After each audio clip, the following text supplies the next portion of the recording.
y el día de hoy vamos a hablar acerca de las Al- fechas importantes que tienes que tener en tu agenda de comercio exterior para este año. Y como siempre le damos la bienvenida a Gaby, que es la que nos va a estar ayudando con el tema de hoy. Hola, buenas tardes a todos, ¿cómo están? Espero que muy bien. El día de hoy vamos a estar hablando acerca de las fechas relevantes para tu comercio exterior, tu agenda de comercio exterior 2022. Consideramos que es un tema bastante importante y pues aprovechando que estamos iniciando el año, pues queremos comentar con ustedes esta situación. Vamos a estar hablando acerca de por qué es importante cumplir con mis obligaciones de comercio exterior. Como sabemos, muchas veces cuando estamos iniciando nuestra operación de comercio exterior, importamos tal vez apenas poca cantidad de mercancías o simplemente vamos a empezar a incursionar en nuestras operaciones tanto de importación como de exportación. Es importante que estemos conscientes de cuáles son nuestras obligaciones al momento de empezar con este tipo de operaciones, porque de lo contrario nos podemos topar en el camino con situaciones que puedan ser que entorpezcan nuestra operación y que por consiguiente genere costos en los cuales no teníamos previsto incurrir. Las obligaciones en comercio exterior no las podemos dejar pasar en alto y para eso es importante que tanto mi departamento de contabilidad como la persona que lleva la operación de comercio exterior estén en constante comunicación, porque realmente el comercio exterior actualmente ya no es como lo era hace 20 años tal vez, en los cuales el departamento de comercio estaba aquí, el departamento de contabilidad hasta allá a la vuelta y jamás se hablaban, jamás se veían y ni los buenos días se daban tal vez, ¿no? No. Actualmente ya son departamentos que trabajan muy de la mano o que tienen que trabajar muy de la mano porque hay obligaciones contables fiscales que repercuten en temas de comercio exterior y hay obligaciones de comercio exterior que repercuten en temas fiscales contables. Entonces, yo les hago una extensa invitación a que procuren que en sus áreas de trabajo, en sus empresas, estas dos áreas tengan pues una comunicación adecuada para que evitemos incurrir en algún tema. Ahora bien, muchas veces nos podemos preguntar cuando tenemos que presentar algún aviso, algún formato, requerimos algún trámite en especial de comercio, ¿en dónde lo podemos encontrar? Como sabemos, la legislación que rige el comercio exterior en México es la ley aduanera. La ley aduanera, a su vez, tiene un reglamento de ley aduanera, pero a su vez también cada año, por lo regular, se publican las reglas generales de comercio exterior. Estas reglas generales de comercio exterior van a ser el instrumento que nos van a decir el cómo ejecutar nuestras actividades de comercio exterior. Eh, la ley aduanera contiene toda la legislación, lo que debemos de cumplir, todo lo que tenemos que hacer para poder cumplir con nuestras obligaciones y las reglas generales de comercio exterior nos dicen el cómo vamos a cumplir esas obligaciones.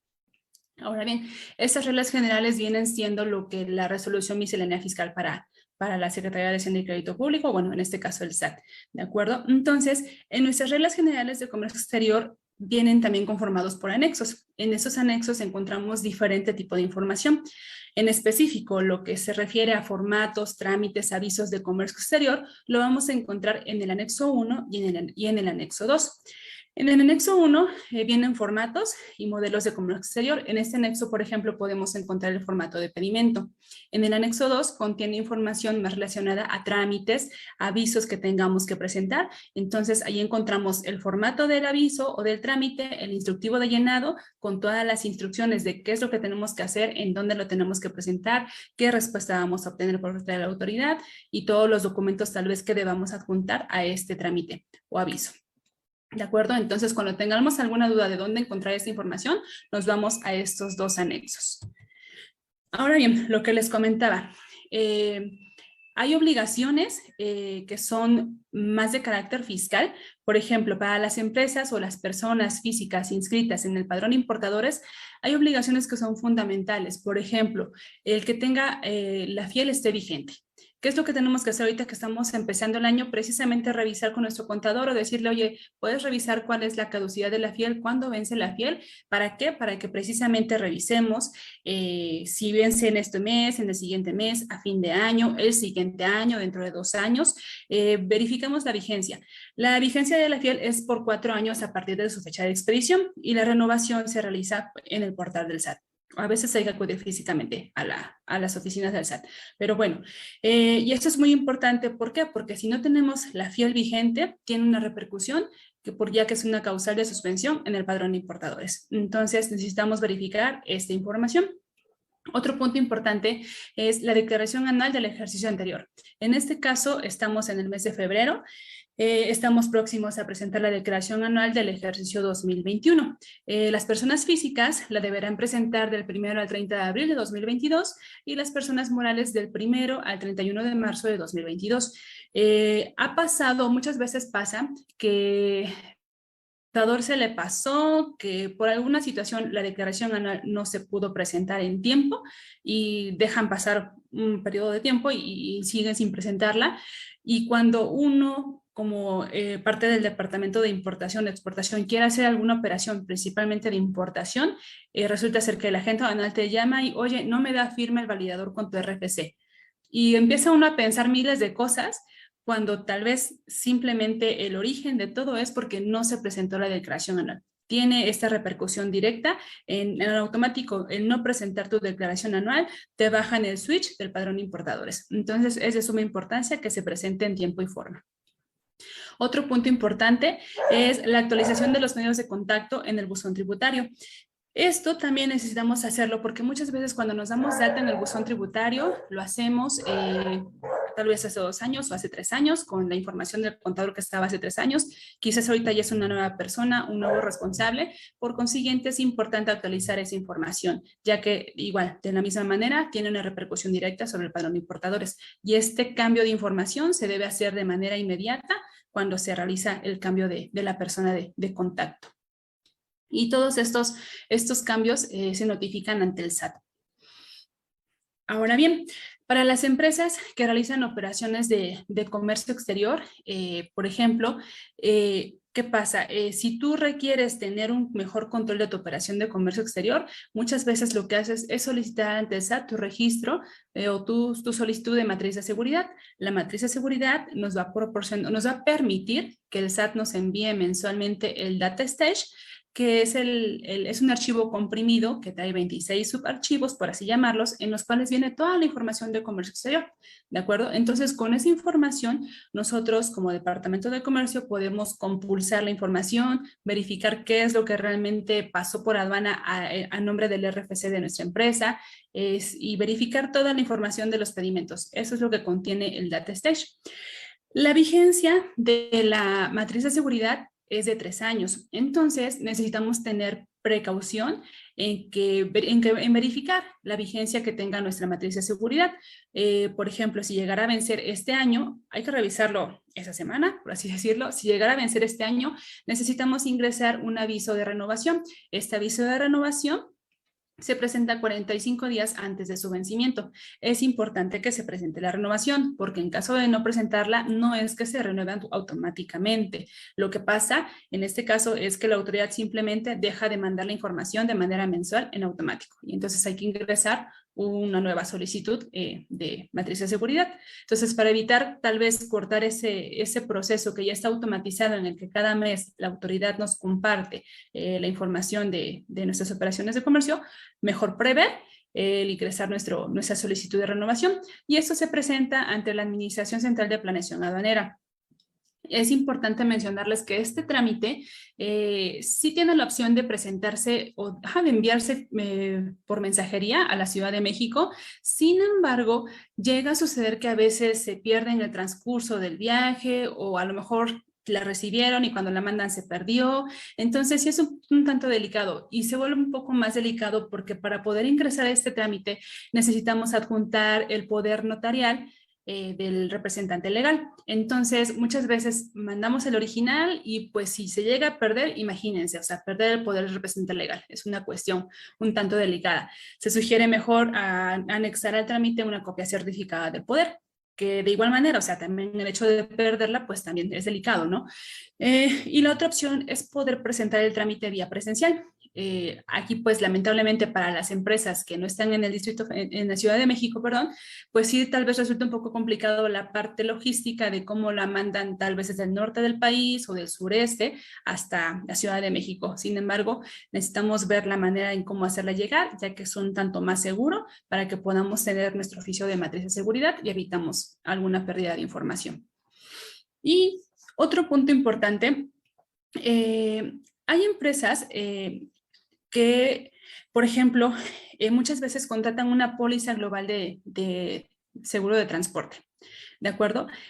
Como sabemos, cuando la empresa tiene este tipo de pólizas contratadas, esta información repercute directamente sobre el valor en aduana de las mercancías, por lo cual es importante determinar un factor que mismo que se vea reflejado en mis pedimentos de importación, ¿de acuerdo? Pero para que eso se vea reflejado en los pedimentos de importación, nosotros como importadores, necesitamos enviar un aviso que se llama aviso de opción para la determinación de valor provisional, seguro global de transporte, así lo encontramos en el anexo.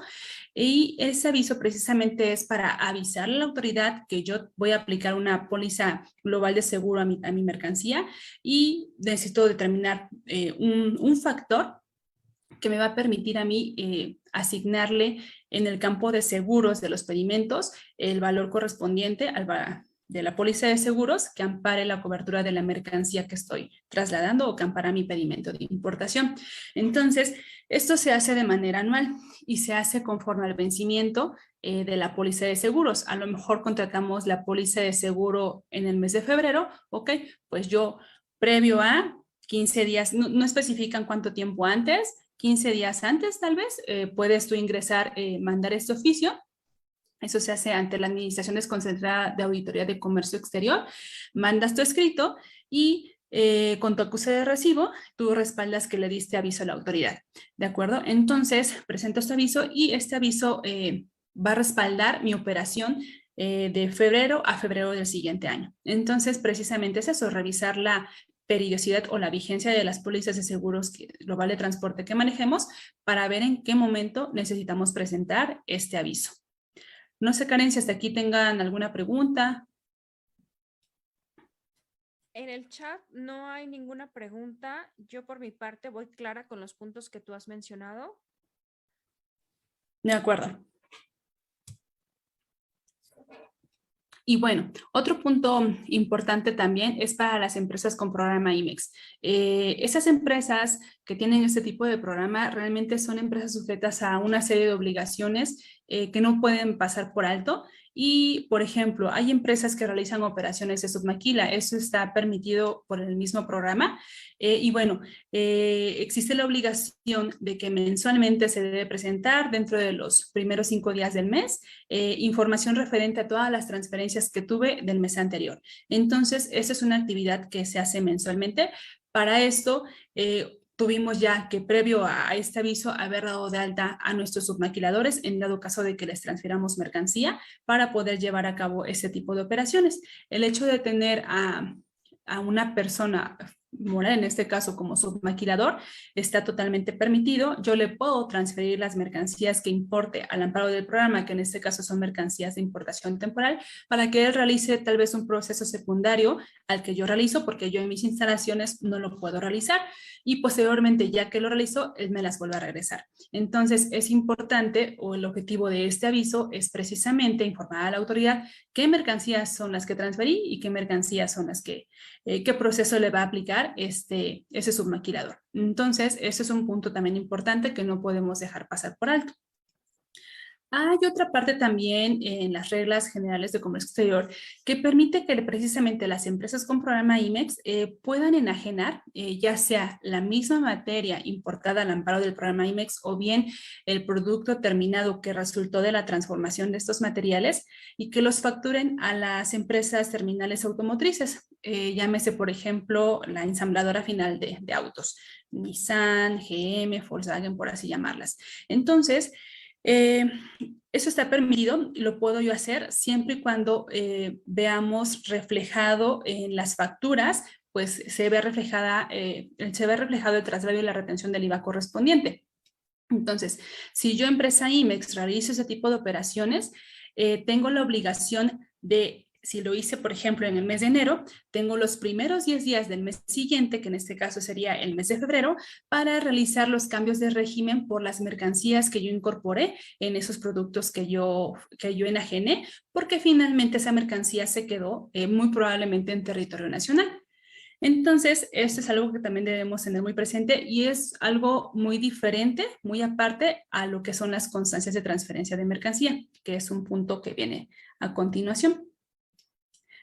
Cuando las empresas IMEX le venden a la industria terminal automotriz bajo precisamente esta modalidad de las constancias de transferencia de mercancía, ¿qué es lo que pasa? Cada mes, al finalizar el mes, la empresa del industria automotriz terminal le manda a la empresa IMEX una constancia de transferencia de mercancía en la que le dice qué tanto de todo lo que le vendió o le facturó en el mes pasado se quedó en territorio nacional y qué tanto lo exportó. ¿De acuerdo? Entonces, nosotros como empresa IMEX tenemos la obligación de lo que la empresa terminal me diga que dejaron en territorio nacional, lo mismo, cambiarlo de régimen. Y este cambio de régimen se hace de manera mensual y debemos hacerlo en un plazo no mayor a 15 días a partir de la fecha de la recepción de la constancia. Por lo regular se recibe la constancia los últimos días de mes. Entonces, si supongamos que la recibí el 30 de enero, tendríamos nosotros los primeros 15 días de febrero para realizar precisamente el cambio de régimen de esta mercancía. Muy independiente a que tal vez, como sabemos, las mercancías importadas al amparo del programa IMEX tienen una temporalidad de 18 meses. No importa que todavía estén dentro de los 18 meses.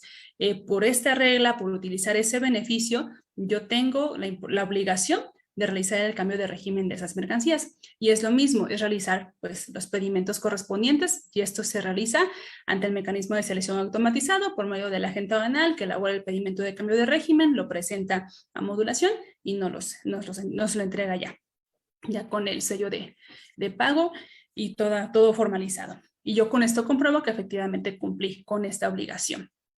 Ahora bien, también para las empresas que realizan este tipo de operaciones con constancias de transferencia, tienen una obligación más.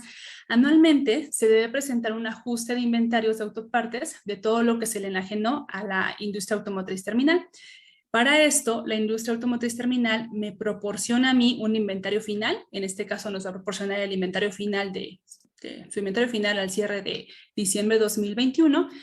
Y con ese inventario yo voy a hacer una comparativa de todo lo que le vendí, todo lo que le facturé realmente y el inventario que ya tiene todavía, ¿de acuerdo? Entonces, las diferencias que me salgan me van a obligar a mí a realizar algún ajuste tal vez, ya que lo que se haya quedado en territorio nacional, lo mismo, me va a obligar a hacer los cambios de régimen correspondientes. Esta operación se debe hacer a más tardar en el mes de mayo del siguiente año. En este caso, si nos van a proporcionar el inventario de 2021, vamos a hacer el ajuste anual del año 2021, por lo cual tendríamos hasta durante el mes de mayo para poder realizar este tipo de operaciones. ¿Y cómo se realiza? Pues simplemente lo que se haya quedado en territorio nacional como resultado de mi cálculo para mi ajuste anual, pues tengo que cambiarlo de régimen, le mando la información a mi agente aduanal, realiza el pedimento de cambio de régimen, lo pasa ante la aduana para pago y modulación y ya nos lo regresa pagado y demás. Entonces, con este documento, con este pedimento de cambio de régimen, respaldamos el haber cumplido con esta obligación. Y mismo caso para las empresas con programa IMEX, un punto importante y medular que no pueden dejar pasar es que es una parte medular del programa y está en el mismo decreto, en la cual nos menciona que estamos obligados a presentar un reporte anual de operaciones de comercio exterior. Este reporte también se presenta de manera anual, se hace a través de ventanilla digital y tenemos a más tardar el último día hábil del mes de mayo para poder realizarlo. En el mismo decreto viene esta obligación y el año pasado, por ejemplo, Secretaría de Economía sacó un manual para poder presentar el reporte anual de operaciones 2021. En este caso vamos a presentar, bueno, se le llama 2022, pero pues vamos a reportarlo con toda la operación que tuvimos en 2021, ¿de acuerdo? No debemos pasar por alto esta información, presentar esto, porque si no lo hacemos es causal de suspensión del programa. Entonces, esto sí es muy, muy importante tenerlo súper presente para poder presentarlo en tiempo y forma. Y es un reporte muy sencillo, no conlleva mayor complicación, solamente es el hecho de que realmente lo presentemos. Y para las empresas con programa PROSEC, tienen la misma obligación, presentar un reporte anual de operaciones, que se llama de operaciones PROSEC, se presenta también de manera anual, y por ejemplo, para la presentación de este programa, de este reporte, se debe hacer a más tardar el último día hábil del mes de abril, y se presenta por medio de ventanilla digital, ¿de acuerdo? Aquí, ojo, las empresas IMEX que llegaran a tener programa IMEX y programa PROSEC, la fecha que van a tener como límite para la presentación de la información no va a ser como en la diapositiva anterior, que dice el último día hábil del mes de mayo. No, la obligación se recorre a más tardar el último día hábil del mes de abril, ¿de acuerdo? Para que no nos confundamos y no nos vayamos omisos en la presentación del reporte en tiempo y forma. Y bueno, tenemos una obligación más. Como sabemos, en el título séptimo de las reglas hay un esquema que se llama revisión en origen. Este esquema nos permite a nosotros, cuando nos registramos, tenemos la ventaja, el beneficio de que si nos damos de alta bajo este esquema, evitamos que nuestra mercancía sea más auditada o más inspeccionada, es la palabra, por parte de la autoridad durante el despacho aduanero. Es decir, tal vez nos toquen menos reconocimientos aduaneros y tenemos la ventaja también de que podemos rectificar pedimentos en dado caso de que tengamos alguna discrepancia entre lo facturado y lo recibido. Cuando nos damos de alta bajo este esquema de revisión en origen, es porque tenemos la certeza de que nuestro proveedor es un proveedor confiable, de que a lo mejor ya la operación ya está muy dominada y las discrepancias son las menos. Sabemos que siempre nos manda lo que dice que nos manda, que nunca nos manda cosas de más o cosas de menos o cosas diferentes. Entonces, se recomienda para este tipo de operaciones.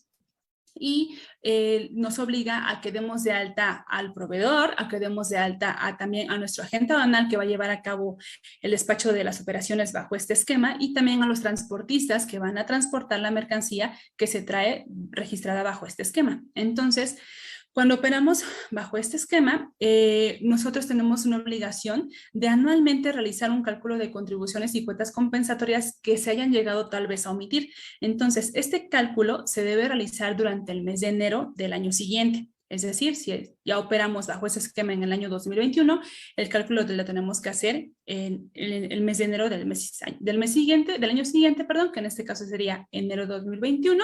Solamente se hace en enero la determinación del cálculo. Si llegáramos a tener contribuciones pendientes de pagar, ese pago se debe hacer lo mismo de manera anual y se debe hacer a más tardar el 17 de febrero del ejercicio siguiente. Entonces, en este caso, si hicimos nuestro cálculo de 2021, lo hicimos en 2022, tenemos hasta el 17 de febrero de este año 2022 para realizar el pago de las contribuciones.